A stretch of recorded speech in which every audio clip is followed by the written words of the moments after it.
Ngara numida wairam phongkiba paujel pause degi maruoba pau khara khangasaraga miyamda khudo tamjage Bishnupur district ki Nambol Sabal da lambi gi khudong thiba thodokta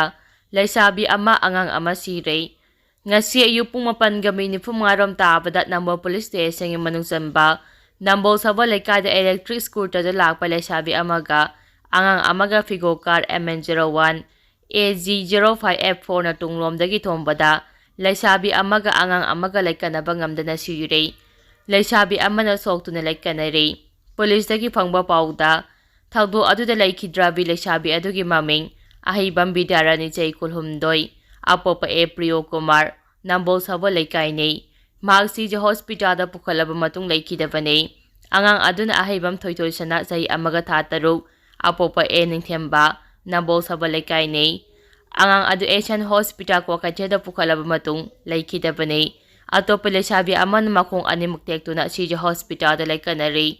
Thagdo adugi matangda Nambol police na case ama lokhatlai laikhidraba hakjang anima rim smoke ta postmortem tawraga imung manungda sinakhre haire makha tarakpa pauda PM office ta memorandum pisingkhre state lengak te irang sigi report kawrakhre haire Rashtrahi Sapropari Sanghada Nyangwa Tonga ba Hindu gi organization kayagi apumba kanggu amana Manipur da thoklibi irang asiga mari lenyana Prime Minister Narendra Modi da memorandum pisingkhrab matung Prime Minister Office dagi state lengak ta hauzik oiriba state asigi phibam gi matangda report piraknaba khangalakhre haire pau asida haukiba November 13 da pisingkiba memorandum aduda Rashtrahi Sapropari Sanghadhan gi Founder President Sohan Giri na Prime Minister gi pukning singsiladuna tha kun hinjilaklaba Manipur gi irang asi akama miyeng sanghaudrabade wathok asi India pumbada yawrokro hainingai leite Kuki terrorist ni hingsa gi thabak kya chathabada natana tholibi irang asi hena chawthoknaba China Pakistan Bangladesh Myanmar yauna mapal leibak sing asidagi mayoi kharana achakpa maida gi haibagi thong sathare Kuki terrorist ne anti-national oiba thabak kaya lepna chatharakliba dugi manung channa drone attack missile attack ain kaina changlapa miyoi sing lehanba drug ki karbar tawba micham pharaga terrorist sing thadu haibagi demand tawba amade maram chadana tongama lebaki demand sing asini haike oirakliba phibam sing asi yenglaga suspension of operation handokpa Kuki narco terrorist singi mathakta surgical strike chathagadabane haibo aufam sing Prime Minister da pisingkiba memorandum aduda yaure memorandum adu pisinbada Rashtrahi Sapropari Sanghadhan galonyana lupa asigi Chief Prada member oiva KS Bhakta Kumar amade Indrajit Allies Mairaba Moirangsu saruk yaki haire makha tarak poina kangleibaki mairagi pause degi maru oiba pau khara khangasaraga miyamna khodo tamjike Imphal to Senapati Churachandpur passenger bus service anirak subo oina hangdokhibada passenger amata lakhidrai Manipur lengang lakhotkiba khongthang amo oina Chief Secretary Dr. Vinay Joshi na ngarang thokiba order amana hauzik lamdam asigi law and order ifibam phagalakpaga loinana ngasidagi Imphal Kangpokpi Senapati amadi Imphal Bishnupur Churachandpur passenger service hauraga ni haina miyamda khanghankhre basu ngasi ahoba numita passenger ama fauba laktabana bus service tawkhidrai Manipur lengaki pauta amagi matung inna Imphal gi Moirangkhomda leiba Manipur State Transport ki complex mamangda route ani da chakadaba bus ani khamdana adumak leiki Imphal Senapati amadi Imphal Churachandpur chakadaba State Transport ki bus sing thorang tawduna leiki aduba ngasi numi yungwa pung 12 tarapa fawbada passenger amata leikhidaba maramna gari sing chatkidrai State Transport ki officials sing na phongdorapagi matung ina day Ngarang ahobo numit oibana passenger sing laktab oigani miyamgi khudongchanabagi damak laingang lakhot agliba khongthang asi makhatana aduma chathaki kani haike amaramda normal bus service sing de mahausagum lambi paring aduda adumak sena ke ningsing mayabade mamang sai December 13 dagi laingang na Imphal Kangpokpi Senapati amade Imphal Bishnupur Churachandpur passenger bus service haurumkhrabani aduba passenger sing mapung phana tholaktabadagi mai papa ngamkhidabane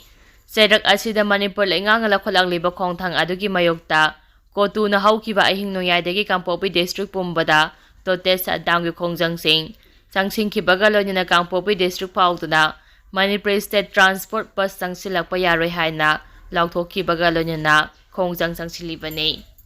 ꯃꯈꯥ ꯇꯥꯔꯛꯄ ꯄꯥꯎꯗ ꯀꯨꯀꯤ ꯃꯥ ꯃꯤꯂꯤꯇꯦꯟꯠꯁꯤꯡꯅ ꯃꯣꯔꯕꯨꯡ ꯃꯩꯇꯩ ꯈꯨꯜꯗ ꯅꯣꯡꯃꯩ ꯀꯥꯞꯁꯤꯟꯗꯨꯅ ꯂꯥꯟꯗꯥꯁꯤꯜꯂꯛꯈ꯭ꯔꯦ꯫ ꯉꯔꯥꯡ ꯅꯨꯃꯤꯗꯥꯡ ꯄꯨꯡ 8:30 ꯇꯥꯕ ꯃꯇꯝꯗ ꯖꯤꯔꯤꯕꯥꯝ ꯄꯨꯂꯤꯁ ꯁ꯭ꯇꯦꯁꯟꯗꯒꯤ ꯀꯤꯃꯤ 8 ꯆꯠꯂꯒ ꯂꯩꯔꯤꯕ ꯃꯣꯔꯕꯨꯡ ꯃꯩꯇꯩ ꯈꯨꯜꯗ ꯀꯨꯀꯤ ꯑꯃꯗꯤ ꯃꯥꯔ ꯈꯨꯠꯂꯥꯏ ꯄꯥꯏꯕꯁꯤꯡꯅ ꯈꯨꯜ ꯊꯪꯅꯅ ꯂꯩꯔꯤꯕ ꯖꯥꯔꯣꯡꯄꯣꯛꯄꯤꯗꯒꯤ ꯃꯣꯔꯕꯨꯡ ꯃꯩꯇꯩ ꯈꯨꯜꯗ ꯅꯣꯡꯃꯩ ꯀꯥꯞꯁꯤꯟꯗꯨꯅ ꯂꯥꯟꯗꯥꯔꯛꯈ꯭ꯔꯦ ꯍꯥꯏꯔꯤ꯫ ꯀꯨꯀꯤ ꯑꯃꯗꯤ ꯃꯥꯔ ꯈꯨꯠꯂꯥꯏ ꯄꯥꯏꯕ ꯀꯨꯀꯤ ꯇꯦꯔꯣꯔꯤꯁꯤꯡꯅ ꯅꯣꯡꯃꯩ ꯑꯃꯗꯤ ꯕꯣꯝ ꯀꯥꯞꯁꯤꯜꯂꯛꯄ ꯑꯗꯨꯗ ꯃꯣꯔꯕꯨꯡ ꯃꯩꯇꯩ ꯈꯨꯜ ꯉꯥꯛ ꯁꯦꯟꯗꯨꯅ ꯂꯩꯔꯤꯕ ꯁꯦꯀ꯭ꯌꯨꯔꯤꯇꯤ ꯐꯣꯔꯁꯀꯤ ꯃꯥꯏꯀꯩꯗꯒꯤꯁꯨ ꯍꯟꯗꯨꯅ ꯃꯥꯏꯀꯩ ꯑꯅꯤꯃꯛꯇ ꯉꯥꯏꯍꯥꯛ ꯈꯨꯠ ꯊꯣꯛꯅꯈꯤ꯫ ꯊꯧꯗꯣꯛ ꯑꯗꯨꯗ ꯃꯥꯏꯀꯩ ꯑꯅꯤꯃꯛꯇ ꯑꯁꯣꯛ ꯑꯄꯟ ꯑꯃꯠꯇ ꯌꯥꯎꯈꯤꯕ ꯂꯩꯇꯦ ꯍꯥꯏꯔꯤ꯫ ꯈꯨꯠ ꯊꯣꯛꯅꯕꯒꯤ ꯊꯧꯗꯣꯛ ꯑꯗꯨ ꯍꯦꯛ ꯊꯣꯛꯈꯤꯕꯒ ꯖꯥꯔꯣꯡꯄꯣꯛꯄꯤ ꯃꯥꯔ ꯈꯨꯜꯗ ꯂꯩꯕ ꯌꯨꯝ ꯑꯅꯤ ꯃꯩ ꯆꯥꯈꯤ꯫ ꯃꯩ ꯆꯥꯈ꯭ꯔꯕ ꯌꯨꯝ ꯑꯅꯤ ꯑꯗꯨ ꯈꯨꯜ ꯑꯗꯨꯗ ꯂꯩꯕ ꯗꯦꯕꯤ ꯃꯥꯔ ꯆꯍꯤ 92 ꯑꯃꯗꯤ ꯂꯪꯊꯥꯔꯤꯌꯥ ꯆꯍꯤ 82 ꯀꯧꯕ ꯃꯤꯑꯣꯏ ꯑꯅꯤꯒꯤ ꯌꯨꯝꯁꯤꯡ ꯑꯗꯨ ꯃꯤ ꯂꯩꯅꯗ꯭ꯔꯕ ꯑꯃꯟꯕ ꯌꯨꯝꯁꯤꯡꯅꯤ ꯍꯥꯏꯔꯤ꯫ ꯌꯨꯝ ꯑꯅꯤ ꯑꯗꯨ ꯃꯇꯧ ꯀꯔꯝꯅ ꯃꯩ ꯆꯥꯛꯂꯤꯕꯅꯣ ꯍꯥꯏꯕ ꯈꯪꯕ ꯉꯝꯗ꯭ꯔꯤ꯫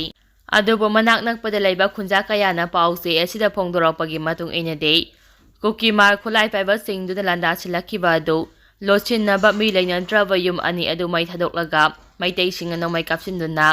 ꯂꯥꯟꯗꯥꯔꯛꯂꯦ ꯑꯃꯗꯤ ꯌꯨꯝ ꯃꯩ ꯊꯥꯔꯝꯂꯦ ꯍꯥꯏꯅ ꯂꯥꯟꯅ ꯄꯥꯎ ꯁꯟꯗꯣꯛꯅꯕ ꯍꯣꯠꯅꯕꯅꯦ ꯍꯥꯏꯅ ꯐꯣꯡꯗꯣꯔꯛꯈꯤ꯫ ꯃꯈꯥ ꯇꯥꯔꯛꯄ ꯑꯣꯏꯅ ꯄꯅ ꯄꯥꯎꯆꯦꯗꯒꯤ ꯃꯔꯨꯑꯣꯏꯕ ꯄꯥꯎ ꯈꯔ ꯈꯪꯍꯟꯖꯔꯒ ꯃꯤꯌꯥꯝꯗ ꯈꯨꯗꯣꯜ ꯇꯝꯖꯒꯦ꯫ ꯃꯅꯤꯄꯨꯔꯒꯤ ꯏꯔꯥꯡ ꯑꯁꯤ ꯀ꯭ꯔꯣꯁ ꯕꯣꯔꯗꯔꯗ ꯗ꯭ꯔꯒ ꯑꯃꯗꯤ ꯈꯨꯠꯂꯥꯏ ꯂꯂꯣꯟꯕꯒꯤ ꯊꯕꯛꯅ ꯊꯣꯛꯍꯟꯕꯅꯤ꯫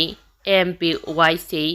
ꯃꯅꯤꯄꯨꯔꯒꯤ ꯏꯔꯥꯡ ꯑꯁꯤ ꯀ꯭ꯔꯣꯁ ꯕꯣꯔꯗꯔꯗ ꯗ꯭ꯔꯒ ꯑꯃꯗꯤ ꯈꯨꯠꯂꯥꯏ ꯂꯂꯣꯟꯕꯒꯤ ꯊꯕꯛꯅ ꯊꯣꯛꯍꯟꯕꯅꯤ ꯍꯥꯏꯅ ꯑꯣꯜ ꯏꯟꯗꯤꯌꯥ ꯃꯖꯂꯤꯁ-ꯏ-ꯏꯠꯇꯦꯍꯥꯗꯨꯜ ꯃꯨꯁꯂꯤꯃꯤꯟ AIMIMꯒꯤ ꯂꯨꯆꯤꯡꯕ ꯂꯣꯛ ꯁꯚꯥꯒꯤ MP ꯑꯁꯥꯗꯨꯗꯤꯟ OWAISꯤꯅ ꯄꯥꯔꯂꯤꯌꯥꯃꯦꯟꯠ ꯃꯤꯐꯝꯗ ꯐꯣꯡꯗꯣꯛꯈ꯭ꯔꯦ꯫ ꯃꯍꯥꯛꯅ ꯍꯥꯏ 2018 ꯐꯥꯎꯕꯗ ꯃꯅꯤꯄꯨꯔꯗ ꯗ꯭ꯔꯒ ꯐꯥꯕꯒꯤ ꯆꯥꯡ ꯋꯥꯡꯈꯠꯂꯛꯈꯤꯕꯒ ꯂꯣꯏꯅꯅ ꯍꯟꯗꯛ ꯊꯣꯛꯂꯤꯕ ꯏꯔꯥꯡ ꯑꯁꯤ ꯀ꯭ꯔꯣꯁ ꯕꯣꯔꯗꯔꯗ ꯗ꯭ꯔꯒ ꯑꯃꯗꯤ ꯈꯨꯠꯂꯥꯏ ꯂꯂꯣꯟꯕꯒꯤ ꯊꯕꯛꯅ ꯍꯦꯟꯅ ꯆꯥꯎꯊꯣꯛꯍꯜꯂꯛꯈꯤꯕꯒꯤ ꯃꯔꯝ ꯑꯣꯏꯔꯕ ꯌꯥꯏ꯫ ꯑꯐꯒꯥꯅꯤꯁꯇꯥꯟꯅ ꯀꯨꯝꯗ 2022ꯗ ꯗ꯭ꯔꯒ ꯂꯂꯣꯟꯕꯒꯤ ꯃꯥꯌꯣꯛꯇ ꯂꯩꯉꯥꯛꯀꯤ ꯑꯀꯟꯕ ꯑꯊꯤꯡꯕ ꯑꯃ ꯂꯥꯛꯈꯤ꯫ ꯃꯁꯤꯅ ꯏꯟꯗꯤꯌꯥꯒ ꯃ꯭ꯌꯥꯟꯃꯥꯔꯒꯤ ꯌꯨꯝꯊꯪꯅꯔꯤꯕ ꯏꯁꯇꯔꯟ ꯕꯣꯔꯗꯔꯗꯗꯤ ꯑꯆꯧꯕ ꯁꯤꯡꯅꯕ ꯑꯃ ꯑꯣꯏꯔꯦ꯫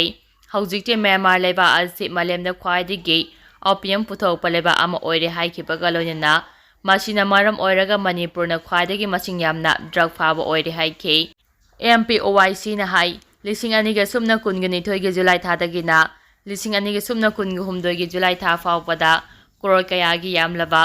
ꯗ꯭ꯔꯒ ꯐꯥꯒꯠꯈꯤꯕꯅ ꯏꯟꯗꯤꯌꯥꯒꯤ ꯑꯣꯏꯅ ꯈ꯭ꯋꯥꯏꯗꯒꯤ ꯗ꯭ꯔꯒ ꯌꯥꯝꯅ ꯐꯥꯕ ꯏꯁꯇꯦꯠ ꯑꯃ ꯑꯣꯏꯈꯤ꯫ ꯂꯣꯏꯅꯅ NCBꯒꯤ ꯗꯤꯄ꯭ꯌꯨꯇꯤ ꯗꯥꯏꯔꯦꯛꯇꯔ ꯖꯦꯅꯔꯦꯜꯅ ꯍꯥꯏ ꯀꯣꯔꯠꯇ ꯗ꯭ꯔꯒ ꯇ꯭ꯔꯥꯐꯤꯀꯤꯡꯒꯤ ꯇꯧꯕꯗ ꯂꯥꯛꯄ ꯁꯦꯟꯐꯝꯅ ꯈꯨꯠꯂꯥꯏ ꯄꯥꯏꯕꯁꯤꯡꯗ ꯉꯥꯛꯂꯧꯄꯤ ꯍꯥꯏꯅ ꯐꯣꯡꯗꯣꯛꯈꯤꯕꯁꯨ ꯂꯩꯈ꯭ꯔꯦ ꯍꯥꯏꯔꯤ꯫ ꯃꯅꯤꯄꯨꯔꯗ ꯍꯧꯖꯤꯛ ꯊꯣꯛꯂꯤꯕ ꯏꯔꯥꯡ ꯑꯁꯤ ꯑꯥꯏꯟꯅ ꯌꯥꯗꯕ ꯄꯣꯄꯤ ꯊꯥꯕꯒꯤ ꯆꯥꯡ ꯋꯥꯡꯈꯠꯂꯛꯄ, ꯃ꯭ꯌꯥꯟꯃꯥꯔꯗ ꯗ꯭ꯔꯒ ꯐꯦꯛꯇꯔꯤ ꯇꯧꯔꯛꯄ, ꯂꯣꯏꯅꯅ ꯀ꯭ꯔꯣꯁ ꯕꯣꯔꯗꯔꯗ ꯗ꯭ꯔꯒ ꯂꯂꯣꯟꯕꯒꯤ ꯆꯥꯡ ꯋꯥꯡꯈꯠꯂꯛꯄꯗꯒꯤꯅꯤ꯫ ꯃꯁꯤꯒꯤ ꯃꯊꯛꯇ ꯈꯨꯠꯂꯥꯏ ꯂꯂꯣꯟꯕꯒꯤ ꯊꯕꯛ ꯆꯠꯊꯔꯛꯄꯅ ꯏꯔꯥꯡ ꯑꯁꯤ ꯍꯦꯟꯅ ꯆꯥꯎꯊꯣꯛꯍꯜꯂꯛꯄꯒꯤ ꯑꯣꯏꯊꯣꯛꯄ ꯂꯩ ꯍꯥꯏꯅ ꯐꯣꯡꯗꯣꯛꯂꯗꯨꯅ NCB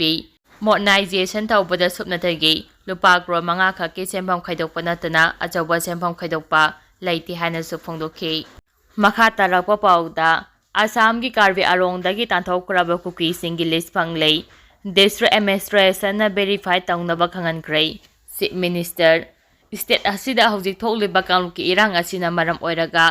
ꯃꯅꯤꯄꯨꯔꯗꯒꯤ ꯂꯥꯟꯖꯦꯟꯅꯗꯨꯅ ꯑꯁꯥꯝꯒꯤ ꯀꯥꯔꯕꯤ ꯑꯔꯣꯡ ꯗꯤꯁꯇ꯭ꯔꯤꯛꯇ ꯑꯥꯏꯟ ꯀꯥꯏꯅ ꯈꯨꯟꯗꯥꯁꯤꯜꯂꯝꯕꯗꯒꯤ ꯑꯁꯥꯝ ꯒꯚꯔꯟꯃꯦꯟꯠꯅ ꯑꯦꯚꯤꯛꯁꯟ ꯇꯧꯗꯨꯅ ꯃꯔꯝꯗ ꯍꯜꯍꯟꯈꯤꯅꯕ ꯈꯪꯍꯟꯈ꯭ꯔꯕ ꯀꯨꯀꯤꯁꯤꯡ ꯑꯗꯨꯒꯤ ꯂꯤꯁ ꯐꯪꯂꯦ꯫ ꯃꯈꯣꯏꯁꯤꯡ ꯑꯗꯨ ꯏꯁꯇꯦꯠ ꯑꯁꯤꯗ ꯍꯥꯟꯅ ꯂꯩꯔꯝꯕ ꯀꯥꯡꯕꯨꯁꯤꯡꯂ ꯅꯠꯇ꯭ꯔꯒ ꯑꯇꯣꯞꯄꯁꯤꯡꯂ ꯍꯥꯏꯕꯗꯨ ꯚꯦꯔꯤꯐꯥꯏ ꯇꯧꯕꯒꯤ ꯊꯕꯛ ꯆꯠꯊꯔꯤ ꯍꯥꯏꯅ ꯆꯤꯐ ꯃꯤꯅꯤꯁꯇꯔ ꯕꯤꯔꯦꯟꯅ ꯅꯦꯁꯅꯦꯜ ꯃꯤꯗꯤꯌꯥꯗ ꯐꯣꯡꯗꯣꯛꯈ꯭ꯔꯦ꯫ ꯃꯈꯥ ꯇꯥꯔꯛꯄ ꯑꯣꯏꯅ ꯀꯣꯔꯧꯉꯥꯟꯕ ꯈꯨꯃꯟꯒꯤ ꯄꯣꯁꯠ ꯑꯃꯈꯛꯇꯪ ꯃꯤꯌꯥꯝꯗ ꯁꯦꯌꯔ ꯇꯧꯖꯒꯦ꯫ ꯏꯝꯐꯥꯜ ꯃꯌꯣꯜꯁꯤꯗ ꯗ꯭ꯔꯒꯁꯦ ꯑꯆꯥꯄꯣꯠ ꯌꯣꯟꯕꯒꯨꯝꯅ ꯑꯀꯤꯕ ꯌꯥꯎꯗꯅ ꯌꯣꯜꯂꯛꯑꯕꯅꯤ꯫ ꯃꯁꯤ ꯊꯨꯅ ꯑꯦꯛꯁꯟ ꯂꯧꯗ꯭ꯔꯕꯗꯤ ꯅꯍꯥꯁꯤꯡ ꯂꯣꯏꯔꯦ꯫ ꯀꯔꯤꯒꯤꯗꯃꯛ ꯗ꯭ꯔꯒ ꯌꯣꯟꯕꯁꯤꯡꯅ ꯑꯀꯤꯕ ꯃꯆꯦꯠ ꯑꯃꯠꯇ ꯌꯥꯎꯗꯅ ꯐꯣꯡꯅ ꯌꯣꯟꯕ ꯉꯝꯂꯤꯕꯅꯣ?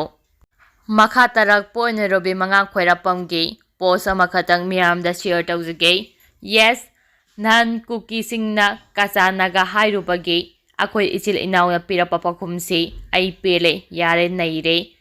ꯀꯨꯀꯤ ꯇꯨꯃꯤꯠꯀꯥꯡꯁꯤꯡꯁꯤ ꯈꯔ ꯁ꯭ꯋꯥꯏ ꯂꯥꯎꯔꯛꯂꯅꯤ꯫